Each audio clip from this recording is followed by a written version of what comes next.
వేసిన పరిధి TDP chairman మీద ఇంకోళ్ళ మీద కాదు. లడ్డూ ప్రసాదంలో కల్తీ ఉందా, ఆయిల్లో కల్తీ ఉందా, దాని మీద విచారణ జరిగి వాళ్ళు రిపోర్ట్ ఇస్తారు. సిబిఐ డైరెక్టర్ ఆధ్వర్యంలో జరుగుతున్నది.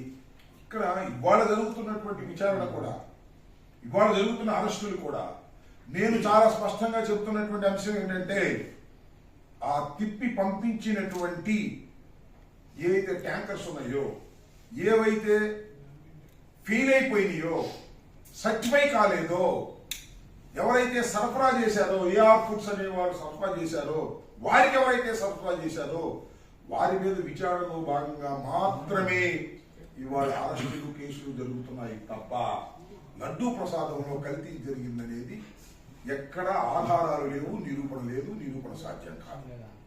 ఏవైతే రిజెక్ట్ చేయబడ్డాయో 4 ట్యాంకులు రిజెక్ట్ చేయబడ్డాయి, దాని మీద ఎన్డీడీబీ రిపోర్టు పంపించారు, దాని మీద విచారణ జరుగుతుంది. అయ్యా మీరు ఈ రకమైనటువంటి పవిత్రమైనటువంటి దేవాలయానికి మీరు పంపించవలసినటువంటి నెయ్యిని ఎందుకు కలిపారు, అందువల్ల మేము రిజెక్ట్ చేశాము, ఇలా చేయడం తప్పు కాదా, టెండర్స్ ని ఉల్లంఘించడం కాదా అనే దాని మీద విచారణ జరుగుతున్నది. అంతే తప్ప లడ్డూ ప్రసాదం మీద కాదు అనేది మీరు నిర్ధారణ చేసుకోవాలి. ఇంతకు ముందు కూడా ఎందుకు జరగలేదని నేను అడుగుతా ఉన్నా. చంద్రబాబు నాయుడు గారి టైంలో 15 ట్యాంకులు తిరిగి వచ్చాయి. జగన్మోహన్ రెడ్డి గారి టైంలో 18 ట్యాంకులు తిరిగి పంపించారు. వాటి మీద ఎందుకు కేసులు పెట్టలేదు?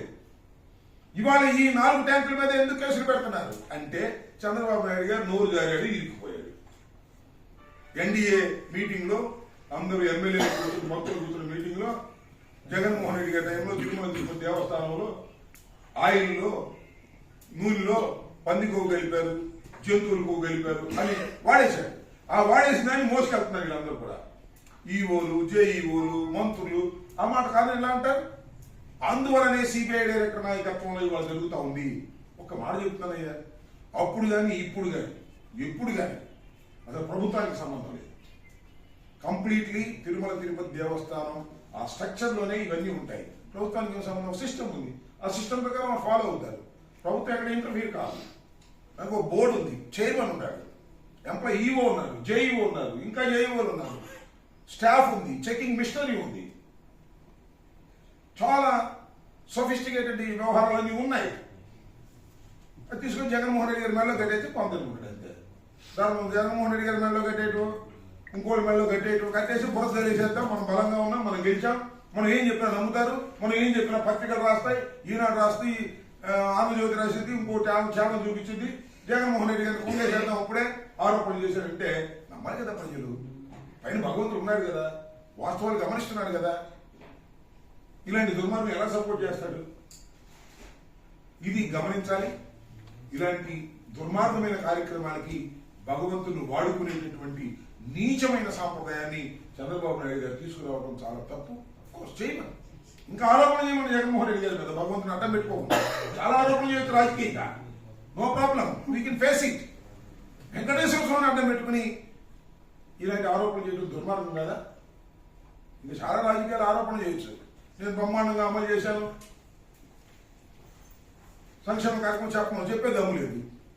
జగన్మోహన్ రెడ్డి గారు బ్రహ్మాండంగా అమలు చేశాడు. అట్లా చెప్పుకునేటువంటి పరిస్థితి ఇవాళ లేదు చంద్రబాబు నాయుడు గారికి. కాబట్టి ఏదో ఒక గుడ్డగాల్చి ముఖాన వేసి తుడుచుకోవాలనేటువంటి ప్రయత్నం చంద్రబాబు నాయుడు గారు చేస్తున్నారు. అందువల్లనే అలా చేయటం వల్లనే, అలాంటి ఆలోచన విధానాన్ని, అలాంటి పద్ధతుల్ని చంద్రబాబు నాయుడు గారు అనుసరించడం వల్లనే 8 మాసాలు నుండి 9వ మాసం వచ్చింది. ఇప్పటికీ ప్రభుత్వ వ్యతిరేకత శరవేగంతో పెరుగుతున్నటువంటి విషయాన్ని కొలబద్దలు ఏమీ లేవు, కానీ మన మనసుకు అర్థమవుతాయి, చంద్రబాబు నాయుడు గారి మనసు కూడా అర్థమవుతాయి. ప్రజల్లో తీవ్రమైనటువంటి వ్యతిరేకత ప్రబలుతా ఉన్నది. ఇచ్చినటువంటి వాగ్దానాలను చంద్రబాబు నాయుడు గారు నెరవేర్చలేకపోతున్నారు. నెరవేర్చలేకపోగా డబ్బులు లేవంటున్నాడు చంద్రబాబు నాయుడు గారు. ఎన్నికలకు ముందేమో నేను సంపద సృష్టిస్తా అన్నాడు. మొన్న ఇప్పుడు చెబుతున్నాడయ్యా, సంపద సృష్టించగానే నేను అన్ని పథకాలు అమలు చేస్తాను, ఆ డబ్బులు ఎలా సంపాదించాలో నా చెవులో చెప్పమన్నాడు. ఈయన చెవులో చెప్తే ఈయనెందుకు ముఖ్యమంత్రి, నేనేమో సృష్టిస్తా అనేమో ఎన్నికల ముందు బ్యాండ్ పెట్టుకున్నాడు. ఇవాడేమో చెవులు చెప్పాలి నుంచి డబ్బులు ఎలా సంపాదించాలి, డబ్బులు ఎలా సంపాదించాలో ఈయన చెవులో చెప్పేటట్టయితే ఇంక ఈయనెందుకు ముఖ్యమంత్రి నాకు అర్థం కాల. సంపద సృష్టిస్తా, అనుభవం ఉంది నాకు అని కోతలు కోసేసిన చంద్రబాబు నాయుడు గారి వాళ్ళ సంపద సృష్టించలేక, అప్పులు పుట్టక, సెంట్రల్ గవర్నమెంట్ దగ్గరికి వెళ్ళి గ్యారెంటీలు తీసుకుని 26,000 కోట్ల రూపాయలు అప్పు తీసుకొని అమరావతిలో రోడ్లు వేయాలనే తాపత్రయంలో తప్ప సంక్షేమ కార్యక్రమాలు అమలు చేయాలనేటువంటి ఆలోచన లేదు, చెయ్యలేడు, చెయ్యబోడు. కారణం ఏంటంటే ఆర్థిక వ్యవస్థ ఆంధ్రప్రదేశ్ సహకరించదు. ఈ విషయాన్ని మాజీ ముఖ్యమంత్రి జగన్మోహన్ రెడ్డి గారు చాలా స్పష్టంగా ఎన్నికలకు ముందు చెప్పాడు. చంద్రబాబు నాయుడు గారు చెప్పేటటువంటి ప్రతి సంక్షేమ కార్యక్రమం అమలు చేయడానికి వీలు లేదు. నేను చేసినటువంటి సంక్షేమ కార్యక్రమాలు కొనసాగించడమే చాలా కష్టంగా ఉన్నటువంటి రోజులు అని చెప్తే అదే చెప్పాడు. చివరికి ఆయన ఇచ్చినటువంటి సంక్షేమ కార్యక్రమాలే అమ్మఒడి లేదే, 2, 3, 4 అన్నారు, ఒక్కడికి లేకుండా పోయింది. రైతు భరోసా అంటే అదేమన్నాడు, ఏదో దీని అన్నదాత సుఖీభావ్ అన్నాడు, లేదు 20,000 అన్నాడు, అది లేదు. సో నేనేది ఏంటంటే ఇక ఆరోగ్యశ్రీకి డబ్బులు లేవు.